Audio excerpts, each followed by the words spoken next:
ಶ್ರೀ ಗುರುಭ್ಯೋ ನಮಃ. ಮಾಯಕಾರ ಪ್ರಭುವೇ ನಮಃ. ಗಣೇಶ ದೇವಿ ವಾಗ್ದೇವಿ ಮಮ ವಾಕ್ಯ ಸಿದ್ಧಿ ಕುರುಕುರು ಸ್ವಾಹ. ಓಂ ನಮೋ ಭಗವತಿ ಚಾಮುಂಡೇಶ್ವರಿ ಮಲಯಾಳ ಸ್ವರೂಪಿಣಿ ಸರ್ವಸಿದ್ಧಿಕಾರಿಣಿ ಸತ್ಯಂ ಬ್ರೂಹಿ ಸ್ವಾಹ. ಆರಾಧ್ಯ ದೈವನಾಗಿರುವಂತಹ ಮಲೆ ಮಾದೇಶ್ವರರನ್ನ ಮನದಲ್ಲಿ ನೆನೆಯುತ್ತಾ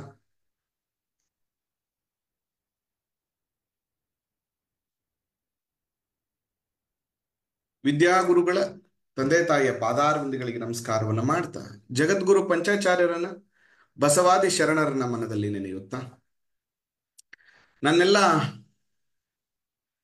ಪ್ರೀತಿಯ ಮುಖಪುಟದ ಸ್ನೇಹಿತ ಬಂಧುಗಳಿಗೆ ನಿಮ್ಮ ಮೂಗೂರು ಮಧು ದೀಕ್ಷಿತ್ ಮಾಡುವಂತಹ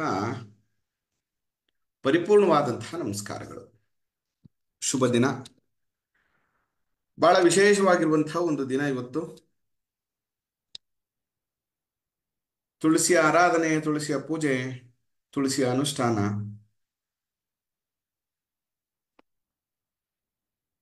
ಹೀಗೆ ಧಾರ್ಮಿಕವಾಗಿರುವಂತಹ ಒಂದು ಸುದಿನ.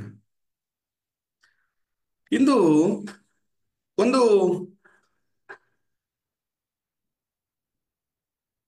ಮನೆಯ ನಕ್ಷೆಯ ಮೂಲಕ ನಿಮಗೆ ಒಂದಷ್ಟು ವಾಸ್ತು ಸಲಹೆಯನ್ನ ನೀಡಬೇಕು ಅನ್ನುವಂಥ ಚಿಂತನೆಯಿಂದ ನಾನು ಇಲ್ಲಿ ಬಂದಿದ್ದೇನೆ. ನೋಡಿ, ಇಲ್ಲಿ ಪ್ರಮುಖವಾಗಿ ಒಂದು ಅಪಾರ್ಟ್ಮೆಂಟ್ ಅನ್ನ ಖರೀದಿ ಮಾಡುವಂತ ಸಂದರ್ಭದಲ್ಲಿ ಅಥವಾ ಒಂದು ಗೃಹ ನಿರ್ಮಾಣವನ್ನ ಮಾಡುವಂತ ಸಂದರ್ಭದಲ್ಲಿ ನಾವು ಗಮನಿಸಬೇಕಾದಂತಹ ವಿಷಯಗಳು, ಯಾವಾಗಲೂ ನಮಗೆ ನಾರ್ತ್ ಇಂದ ಹೆಚ್ಚು ಗಾಳಿ ಬೆಳಕು ಬರಬೇಕು ಮತ್ತು ಖಾಲಿ ಜಾಗಗಳು ಜಾಸ್ತಿ ಇರಬೇಕು. ಯಾಕಂದ್ರೆ cosmic rays, magnetic rays, solar rays ಎಲ್ಲ ಬರುವಂತಹ ಒಂದು ದಿಕ್ಕಾಗಿರೋದ್ರಿಂದ ಆ ದಿಕ್ಕು ನಮಗೆ ಬಹಳ ಪ್ರಮುಖವಾದ ವಿಶೇಷ ಫಲವನ್ನ, ಶುಭ ಫಲವನ್ನ ನೀಡುತ್ತೆ. ಮತ್ತು ನಾನು ಪ್ರತಿಯೊಬ್ಬರಿಗೂ ಹೇಳುವಂಥದ್ದು ಏನಂದ್ರೆ, ಪ್ರತಿಯೊಂದು ಮನೆಯಲ್ಲಿ ಕೂಡ ಒಬ್ರು ವಾಸ್ತು ತಜ್ಞರಿರ್ಬೇಕು ಅಥವಾ ವಾಸ್ತು ತಿಳಿದಂಥವ್ರು ಇರಬೇಕು. ಪ್ರತಿ ಒಂದು ಮನೆಯಲ್ಲಿ, ಅದರಲ್ಲೂ ಕೂಡ ವಿಶೇಷವಾಗಿ ಗೃಹಿಣಿಯರು ಕಲ್ತಿದ್ರೆ ಇಡೀ ಮನೆಯಲ್ಲಿ ಹೆಚ್ಚು ಕಾಲವನ್ನು ಅವರು ಕಳೆಯುವಂಥದ್ದು ಇರುತ್ತೆ.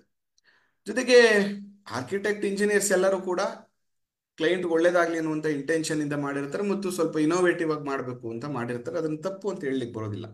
ಆದ್ರೆ ಒಂದು ಶಾಸ್ತ್ರಸಮ್ಮತ ಅಂತ ಇರುತ್ತೆ. ಬರೀ ಚೆನ್ನಾಗಿ ಕಾಣಿಸೋದು ಅಷ್ಟೇ ಅಲ್ಲ, ಮನೆಗೆ ಹೋದ್ಮೇಲೆ ಕೂಡ ಕ್ಲೈಂಟ್ಗೆ ಒಳ್ಳೇದಾಗಬೇಕು ಅನ್ನುವಂಥದ್ದು ಕೂಡ ಬಹಳ ಪ್ರಮುಖವಾಗ್ತದೆ. ಶಾಸ್ತ್ರಕ್ಕೆ ಅದರದೇ ಆದ ಒಂದಷ್ಟು ಚೌಕಟ್ಟಿದೆ. ಅದನ್ನ ಫಾಲೋ ಮಾಡೋದ್ರಿಂದ ನಮಗೆ ಖಂಡಿತ ಒಳ್ಳೇದಾಗತ್ತೆ. ಯಾವಾಗ ನಾವು ಅದನ್ನ ಫಾಲೋ ಮಾಡದೆ ಕಟ್ಟಡಗಳ ಕೆಲಸವನ್ನ ಮಾಡಿರ್ತೀವೋ, ಅದಾದ ನಂತರ ಮನೆಗೆ ಹೋದ್ಮೇಲೆ ಸಮಸ್ಯೆ ಆಯ್ತು ಅಂತ ಹೇಳಿ ನಾವೇನ್ ಮಾಡ್ತೀವಿ, ಅಯ್ಯೋ ಸ್ವಲ್ಪ ಪ್ರಾಬ್ಲಮ್ ಆಗಿದೆ ಗುರುಗಳೇ ತೋರಿಸಿ ಅಂತ ಹೇಳ್ತಾರೆ. ಆಗ ಬಂದು ಅದು ಸರಿ ಇಲ್ಲ, ಇದು ಹೊಡಿಬೇಕು, ಅದು ಹೊಡಿಬೇಕು, ಇದು ಮಾಡಬೇಕು, ಪರಿಹಾರ ಮಾಡಬೇಕು ಅಂದಾಗ ಅಯ್ಯೋ ಇವ್ರು ಬಂದು ನಮಗೆ ಹೇಳ್ತಾರಪ್ಪ, ಇದು ಬಹಳ ಕಷ್ಟ ಅನ್ನುವಂಥ ಚಿಂತನೆಗಳು ಬರುತ್ತೆ. ನೋಡಿ, ಇಲ್ಲಿ ಇದೊಂದು ಗೃಹ, ಒಂದು ಗೃಹದ ನಕ್ಷೆ. ಈ ನಕ್ಷೆಯಲ್ಲಿ ಏನು ಸಮಸ್ಯೆ ಆಗಿದೆ ಅಂತಂದ್ರೆ, ನೋಡಿ, ಲಿವಿಂಗ್ ಏರಿಯಾ ನಾರ್ತ್ ಈಸ್ಟ್ ಅಲ್ಲಿ ಇರಬೇಕು ಅಥವಾ ನಾರ್ತ್ ಅಲ್ಲಿ ಇರಬೇಕು, ಅದನ್ನ ಸೌತ್ ವೆಸ್ಟ್ ತಂದಿದ್ದಾರೆ. ಇವ್ರ ಪ್ರಕಾರ ಏನು, ಸ್ವಲ್ಪ ಬಂದ ತಕ್ಷಣ ಪ್ರೈವೇಸಿ ಇರುತ್ತೆ, ಅದಾದ್ಮೇಲೆ ರೂಮ್ ಸಿಕ್ಲಿ ಅನ್ನುವಂಥ ಇಂಟೆನ್ಷನ್. ಅದ್ರ ಜೊತೆಗೆ ಅಶುಭ ನಡಿಗೆ, ಈ ನಡಿಗೆನೆ ಸರಿ ಇಲ್ಲ. ಯಾವಾಗ್ಲೂ ಒಂದು ಗೃಹ ನಿರ್ಮಾಣವನ್ನ ಮಾಡುವ ಸಂದರ್ಭದಲ್ಲಿ, ಎಕ್ಸಾಂಪಲ್ ಇದು ಪೂರ್ವ ಅಂತ ನಾವು ಭಾವಿಸಿದ್ರೆ, ಪೂರ್ವದಿಂದ ಎಡಭಾಗಕ್ಕೆ ನಮ್ಮ ಮುಖ್ಯ ದ್ವಾರ ಇರಬೇಕು. ಜೊತೆಗೆ ಇದು ಈಶಾನ್ಯ ಅಂತ ಹೇಳಿದ್ರೆ, ಈಶಾನ್ಯದಿಂದ 3 ಅಥವಾ 4ನೇ ಭಾಗದಲ್ಲಿ ನಾವು ಮುಖ್ಯ ದ್ವಾರವನ್ನ ನಿರ್ಮಾಣ ಮಾಡೋದ್ರಿಂದ ಅದು ಶುಭ ಫಲವನ್ನ ಕೊಡ್ತದೆ. ಆದ್ರೆ ಇವರು ಪೂರ್ವ ಆಗ್ನೇಯದ ಕಡೆ ಮುಖ್ಯದ್ವಾರವನ್ನು ನಿರ್ಮಾಣ ಮಾಡಿರುವಂಥದ್ದು ಅಪಯಶಸ್ಸು, ಆರ್ಥಿಕ ಸಮಸ್ಯೆ, ಸಂಕಷ್ಟಗಳು ಇದೆಲ್ಲವನ್ನ ಕೂಡ ನೀಡುತ್ತೆ. ಇದು ನೀಚ ಸ್ಥಾನದ ಕಡೆಗೆ ಮುಖ್ಯದ್ವಾರ ಇರೋದ್ರಿಂದ ಇದು ಅಶುಭ ಫಲವನ್ನ ನೀಡುತ್ತದೆ. ಜೊತೆಗೆ ಎರಡನೇ ಭಾಗ ಬಂದು ಹಿಂಬಾಗಿಲು ಅಂತ ಕರಿತೀವಿ.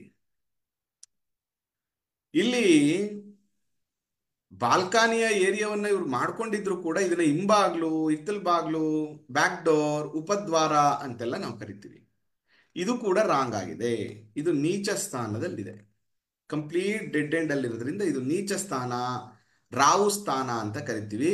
ಈ ಮನೆಗೆ ಹೋದ್ಮೇಲೆ ಯಜಮಾನ ವಿಪರೀತವಾದಂತ ಲಾಸಸ್ ಅನ್ನ ಅನುಭವಿಸ್ತಾರೆ, ಫೈನಾನ್ಷಿಯಲಿ ಪ್ರಾಬ್ಲಮ್ ಅನ್ನ ಅನುಭವಿಸ್ತಾರೆ.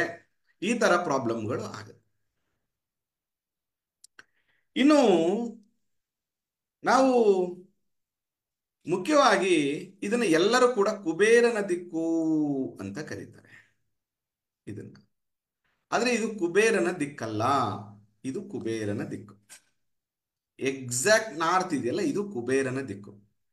ನೋಡಿ, ಈ ಕುಬೇರ ನಾರ್ತ್ ಯಾವಾಗಲೂ ಕೂಡ ಮಹಾಲಕ್ಷ್ಮಿ ಕುಬೇರ ವಾಸ ಮಾಡುವಂತ ದಿಕ್ಕು, ಮಕ್ಕಳ ಎಜುಕೇಶನ್ ಅನ್ನ ಇಂಡಿಕೇಟ್ ಮಾಡುವಂತ ದಿಕ್ಕು, ಮತ್ತೆ ವ್ಯವಹಾರದ ಪ್ರೋಗ್ರೆಸ್ ಅನ್ನ ಇಂಡಿಕೇಟ್ ಮಾಡುವಂತ ದಿಕ್ಕಂತ ಕರಿತೀವಿ. ಈ ದಿಕ್ಕಲ್ಲಿ ಯಾವಾಗ ಟಾಯ್ಲೆಟ್ ಬಂದ್ಬಿಡುತ್ತೋ ಮನೆಯಲ್ಲಿ ವಿಪರೀತವಾದಂತಹ ಹೆಲ್ತ್ ಪ್ರಾಬ್ಲಮ್ಸು ಮತ್ತು ಮಕ್ಕಳ ಎಜುಕೇಶನ್ ಪ್ರಾಬ್ಲಮ್ಸು, ಮನೆಯ ಹಿರಿಯರಿಗೆ ತೊಂದರೆಗಳು ಜಾಸ್ತಿ ಆಗುವಂಥದ್ದು, ಶೀತ ಬಾಧೆಗಳು ಜಾಸ್ತಿ ಆಗುವಂಥದ್ದು, ನ್ಯೂರೋ ಪ್ರಾಬ್ಲಮ್ಗಳು ಜಾಸ್ತಿ ಆಗುವಂಥದ್ದು, ಈ ತರ ಮಲ್ಟಿಪಲ್ ಪ್ರಾಬ್ಲಮ್ಸ್ಗಳು ಈ ಜಾಗದಲ್ಲಿ ಶುರುವಾಗ್ತದೆ.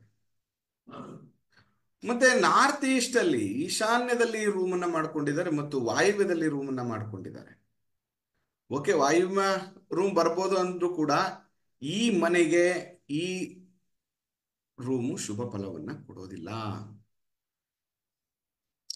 ಅದರಿಂದ ಇವರು ಗೃಹ ನಿರ್ಮಾಣ ಮಾಡುವ ಸಂದರ್ಭದಲ್ಲಿ ಇದನ್ನ ಮಾಸ್ಟರ್ ಬೆಡ್ರೂಮ್ ಮಾಡಿಕೊಂಡು ಸೌತ್ ವೆಸ್ಟ್ ಅಲ್ಲಿ ಟಾಯ್ಲೆಟ್ ಗಳನ್ನು ಮಾಡ್ಬೋದಿತ್ತು, ಅಥವಾ ನಾರ್ತ್ ವೆಸ್ಟ್ ಅಲ್ಲಿ ಕೂಡ ಇವರು ಟಾಯ್ಲೆಟ್ ಅನ್ನ ಮಾಡ್ಕೋಬೋದಿತ್ತು.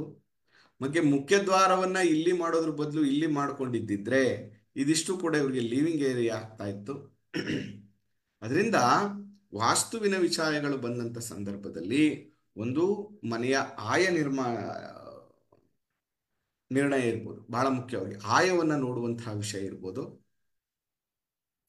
ಜೊತೆಗೆ ಕಟ್ಟಡದ ಪ್ಲಾನ್ ಅನ್ನ ನೋಡೋದಿರ್ಬೋದು, ಇಂಟೀರಿಯರ್ ಕಲರ್ ಕಾಂಬಿನೇಷನ್ಸ್ ನೋಡೋದಿರ್ಬೋದು, ಮತ್ತು ಮೂಲಭೂತವಾದ ವಾಸ್ತುವಿನ ಸೂತ್ರಗಳೇನಿದೆ ಅದರ ಪ್ರಕಾರ ಒಬ್ರು ವಾಸ್ತು ಕನ್ಸಲ್ಟೆಂಟ್ ಅನ್ನ ಭೇಟಿ ಮಾಡಿ. ಯಾಕಂದ್ರೆ ಕೋಟ್ಯಾಂತರ ರೂಪಾಯಿ ನಾವು ಇನ್ವೆಸ್ಟ್ ಮಾಡುವಂತ ಸಂದರ್ಭದಲ್ಲಿ, ಲಕ್ಷಾಂತರ ರೂಪಾಯಿ ಇನ್ವೆಸ್ಟ್ ಮಾಡುವಂತ ಸಂದರ್ಭದಲ್ಲಿ ಒಂದು ಸಜೆಷನ್ ಅನ್ನ ತಗೊಳ್ಳೋದ್ರಿಂದ ಖಂಡಿತವಾಗಿಯೂ ಯಾವುದೇ ತರದ ಸಮಸ್ಯೆಗಳಾಗೋದಿಲ್ಲ.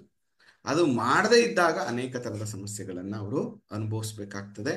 ಅದರಿಂದ ಈ ರೀತಿಯಾಗಿ ಗೃಹ ನಿರ್ಮಾಣವನ್ನು ಮಾಡುವ ಸಂದರ್ಭದಲ್ಲಿ ಅಥವಾ ಅಪಾರ್ಟ್ಮೆಂಟ್ಗಳನ್ನು ಖರೀದಿ ಮಾಡುವ ಸಂದರ್ಭದಲ್ಲಿ, ಇವತ್ತು 100% ಅಪಾರ್ಟ್ಮೆಂಟ್ಗಳಲ್ಲಿ ಏನ್ ಮಾಡ್ತಾ ಇದ್ದಾರೆ ಅಂದ್ರೆ ಈ ಎಕ್ಸಾಕ್ಟ್ ನಾರ್ತ್ ಅಲ್ಲಿ ಟಾಯ್ಲೆಟ್ ಅನ್ನ ಮಾಡ್ತಾ ಇದ್ದಾರೆ. ಇದು ಮಾಡಬಾರ್ದು. ನಾರ್ತ್ ಅಲ್ಲಿ ಟಾಯ್ಲೆಟ್ ಬಂದ್ರೆ ಏನಂದ್ರೆ ಅವರ ಅನುಕೂಲ ಸಿಂಧು ಅಥವಾ ಒಂದು ಪೈಪ್ ಲೈನು ಸಿಗುತ್ತೆ ಅನ್ನುವಂಥ ಇಂಟೆನ್ಷನ್ಗೆ ಹಂಗೆ ಮಾಡಿರ್ತಾರೆ. ಬಟ್ ಆ ಮನೆಗೆ ಹೋದ್ಮೇಲೆ ವಿಪರೀತವಾದ ಸಮಸ್ಯೆಗಳನ್ನ ಅನುಭವಿಸ್ಬೇಕಾಗ್ತದೆ. ಯಾಕಂದ್ರೆ ನಾವು ತುಂಬಾ ಕನ್ಸಲ್ಟೇಷನ್ಗೆ ಹೋಗುವಂತ ಸಂದರ್ಭದಲ್ಲಿ ಮನೆಗೆ ಬಂದ್ಮೇಲೆ ಹೆಲ್ತ್ ಪ್ರಾಬ್ಲಮ್ ಆಯ್ತು, ಈ ತರ ಪ್ರಾಬ್ಲಮ್ ಆಯ್ತು, ತುಂಬಾ ಜನ ಕನ್ಸಲ್ಟೇಷನ್ ಇವಾಗ ಜಾಸ್ತಿ ಆಗ್ತಾ ಇದೆ. ಅದರಿಂದ ನಾನು ಸಜೆಷನ್ ಕೊಡುವಂಥದ್ದು, ಖರೀದಿ ಮಾಡುವಂತಹ ಮೊದಲು ದಯವಿಟ್ಟು ಈ ರೀತಿಯಾಗಿ ಒಂದ್ಸರಿ ಪರೀಕ್ಷೆಯನ್ನು ಮಾಡಿಸ್ಕೊಳ್ಳಿ. ಅದರ ಜೊತೆಗೆ ಗೃಹ ನಿರ್ಮಾಣ ಮಾಡುವಂತ ಸಂದರ್ಭದಲ್ಲಿ 1-2 ದಿನ ಲೇಟ್ ಆದ್ರೂ ಪರವಾಗಿಲ್ಲ, ನಿಮ್ಮ ಪ್ಲಾನ್ ಕರೆಕ್ಷನ್ ಅನ್ನ ಮಾಡ್ಕೊಳ್ಳಿ. ಯಾಕಂದ್ರೆ ಅರ್ತ್ ಎನರ್ಜಿ ಅನ್ನುವಂಥದ್ದು ಬಹಳ ಮುಖ್ಯ. ವಾಸ ಮಾಡಲಿಕ್ಕೆ ಯೋಗ್ಯವಾಗಿರುವಂತ ಸ್ಥಳ ನಿರ್ಣಯ ಮಾಡುವಂಥದ್ದು ಬಹಳ ಮುಖ್ಯ ಆಗತ್ತೆ ಅಂತ ಹೇಳ್ತಾ, ಅದರ ಜೊತೆಗೆ ಇದೇ 19ನೇ ತಾರೀಕಿಂದ ವಾಸ್ತು ತರಗತಿ ಪ್ರಾರಂಭ ಆಗ್ತಾ ಇದೆ. ಇಂಜಿನಿಯರ್ಸ್, ಕಾಂಟ್ರಾಕ್ಟ್ಸ್, ಗೃಹಿಣಿಯರು, ಪುರೋಹಿತರು, ಅರ್ಚಕರು, ಜ್ಯೋತಿಷಿಗಳು ಎಲ್ಲರೂ ಕೂಡ ಈ ತರಗತಿಯನ್ನು ಕಲಿಬಹುದು. ಮತ್ತು ಮಂಗಳವಾರ ಗುರುವಾರ ತರಗತಿ ನಡೆಯುತ್ತೆ. ರಾತ್ರಿ 7ರಿಂದ 8 ಗಂಟೆವರೆಗೂ ಕೂಡ ತರಗತಿ ಇರುತ್ತೆ ಅಂತ ಹೇಳ್ತಾ, ಜೊತೆಗೆ ನಿಮ್ಮ ಪ್ರಶ್ನೆಗಳನ್ನ ಕೂಡ ನೀವು ಕಾಮೆಂಟ್ ಬಾಕ್ಸ್ ಅಲ್ಲಿ ಹಾಕಿ, ಅನುಕೂಲ ಆದ್ರೆ ನಾನು ತಿಳಿಸ್ತೇನೆ. ಜೊತೆಗೆ ಮುಂದಿನ ದಿನಗಳಲ್ಲಿ ನಿಮ್ಮ ಪ್ಲಾನ್ಗಳನ್ನ ನನಗೆ ವಾಟ್ಸಪ್ ಮಾಡಿದ್ರೆ ನಾನು ಕೂಡ ಲೈವ್ ಅಲ್ಲಿ ಆ ಮನೆಯ ಪ್ಲಾನ್ ಕರೆಕ್ಷನ್ಸ್ ಅನ್ನ ಮಾಡುವ ಒಂದು ಪುಟ್ಟ ಪ್ರಯತ್ನವನ್ನು ನಾನು ಮಾಡ್ತೇನೆ ಅಂತ ಹೇಳ್ತಾ ಇವತ್ತಿನ ನೇರ ಪ್ರಸಾರವನ್ನು ಮುಕ್ತಾಯಗೊಳಿಸ್ತಾ ಇದ್ದೇನೆ. ಮಲೆಮಹದೇಶ್ವರನ ಅನುಗ್ರಹ ಸದಾ ಇರಲಿ. ನಮಸ್ಕಾರ.